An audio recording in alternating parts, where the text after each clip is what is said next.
Bonjour à tous, alors aujourd'hui je vous retrouve pour vous parler de La couleur des âmes des anges de Sophie Audouin-Mamie-Cognon. Donc je sais pas combien d'entre vous l'ont lu, mais moi c'est juste que du bonheur. Je ressors de cette lecture vraiment conquise, voilà c'est le mot. Donc c'est un peu par hasard que j'ai entendu parler de la collection R et je dois dire que lorsque j'ai vu leur programme de parution, j'ai été séduite par le catalogue. Ils proposaient vraiment des titres de genres complètement différents. Donc il y en avait vraiment pour tous les goûts. Et c'est vraiment cet aspect qui m'a séduit de prime abord. Et ensuite, quand j'ai découvert la couleur de l'âme des anges, dès les premiers mots, la mayonnaise a prise. Voilà, je sentais que cet univers était fait pour moi, et puis plus j'avançais dans le récit, plus ça s'est confirmé en fait. Donc un coup de cœur. Et le seul défaut que je peux trouver à ce livre, c'est qu'il faut attendre janvier 2013 pour avoir la suite. Mais à part ça, j'ai adoré. Et ce qui m'a vraiment le plus plu, c'est la mythologie angélique que l'auteur nous apporte dans cet univers. C'est pour moi du jamais vu, original, limite époustouflant. Donc déjà le titre il est intriguant et évocateur. Donc quand on plonge dans la lecture, et ben on se rend vite compte pourquoi le livre s'appelle comme ça. Et c'est que du bonheur. Donc en fait, notre principal personnage s'appelle Jérémie. Il est sauvagement assassiné. Et puis, lorsqu'il meurt, il devient un ange. Donc il met un peu de temps à comprendre ce qui se passe, à s'habituer. Et il est projeté dans un monde qu'il ne connaît pas. Et moi, en tant que lectrice, en fait, j'ai aimé être accompagnée de ce personnage, puisqu'on découvre tout ce qui l'entoure en même temps que lui, sa nouvelle condition en fait. Et là on se rend compte que c'est comme s'il y avait un univers parallèle. Je sais pas comment vous expliquer. En fait il y a les vivants et dans un espace-temps parallèle, il y a en fait les morts entre guillemets qui sont des anges et ils évoluent ensemble mais sur des plans astral complètement différent. Je ne sais pas si je m'explique correctement, mais c'est un peu comme ça que je l'ai vécu et ça m'a fait vraiment plaisir de trouver des choses originales dans ce récit. Et puis ce qui vraiment m'a charmée, c'est ce que Sophie Audouin-Mamie-Cognon a fait en fait de cette histoire. Donc les anges, ils ont une âme.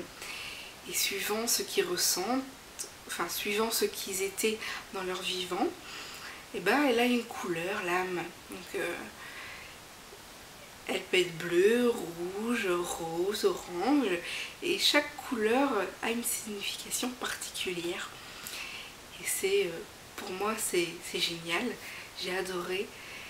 Et on se rend compte très vite que même dans ce monde, même si on est mort, on peut disparaître en fait si on ne se nourrit pas. Et donc les anges doivent se substancer auprès des humains et donc se nourrir de leurs émotions humaines.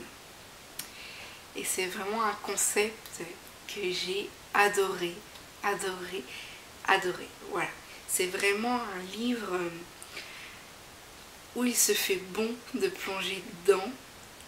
Et puis ça se lit mais hyper vite.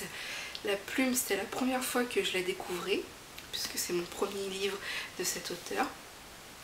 Et nous sommes en présence d'une plume fluide, agréable, avec une dynamique de lecture vraiment soutenue, rythmée.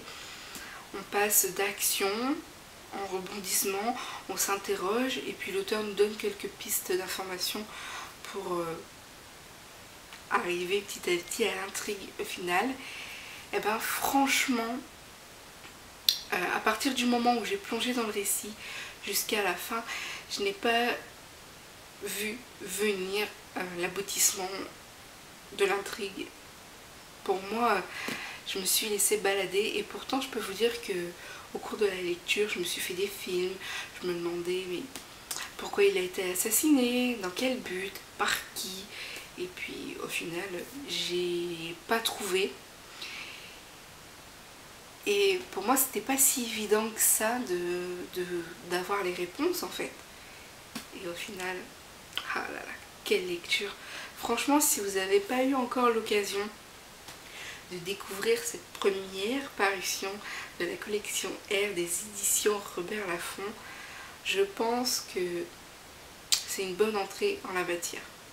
Voilà. Donc l'auteur nous offre vraiment un univers original. Jusqu'ici, j'en ai pas vu un semblable. Même si on a des livres qui parlent d'anges, celui-ci, il sort vraiment du commun. Voilà. Et puis, ce qui m'a fait plaisir aussi, c'est que le héros, c'est un personnage de sexe masculin. Dans la littérature jeunesse, on rencontre beaucoup d'héroïnes et peu d'héros. Donc c'est vrai que ça m'a fait plaisir. Donc c'est vraiment un bon livre, comme je vous l'ai dit. L'intrigue, tout est bien. Les personnages secondaires apportent chacun par leur caractère un petit quelque chose en plus dans le récit. Ils ont leur rôle à jouer, qu'il soit minime ou important, chacun a sa place et ça donne un super livre. Voilà, donc je peux que vous le recommander. La seule chose qui est embêtant, c'est de devoir attendre janvier 2013 pour la suite. Mais ça, voilà, je peux comprendre, puisque Sophie Audouin-Mamikonian est un auteur qui est beaucoup lu, elle a beaucoup de succès avec ses ouvrages, donc je peux comprendre qu'il faille un petit temps pour écrire la suite. Néanmoins, comme je l'ai précisé dans ma chronique écrite, le roman ici présent est tellement bien ficelé et on a toutes les réponses à la fin du livre. Je pense qu'il aurait pu se suffire à lui-même, franchement. Mais la dernière page, ça me laisse dubitatif ou je sais pas, enfin on voit qu'il se prépare quelque chose qui va amener à un second volet. Voilà, j'espère franchement que ce second opus va un peu se renouveler et qu'on va pas trouver une copie en fait du premier tome. J'aimerais vraiment être épatée par cette suite. Déjà que celui-ci c'est juste waouh, et j'espère que la suite conclura la série des anges de Sophie en beauté, puisque c'est une duologie, à moins que cela change d'ici là, mais normalement c'est un cycle en 2 tomes. Donc voilà mes petits loups. J'espère avoir fait le tour de tout ce qui m'a plu dans cette lecture. Et puis si jamais vous n'êtes pas convaincu, je vous invite à voir ma chronique écrite. Et puis je vous retrouve très vite pour de nouvelles vidéos, de nouvelles chroniques et toujours plus de sourires. Allez, je vous dis à bientôt. Ciao!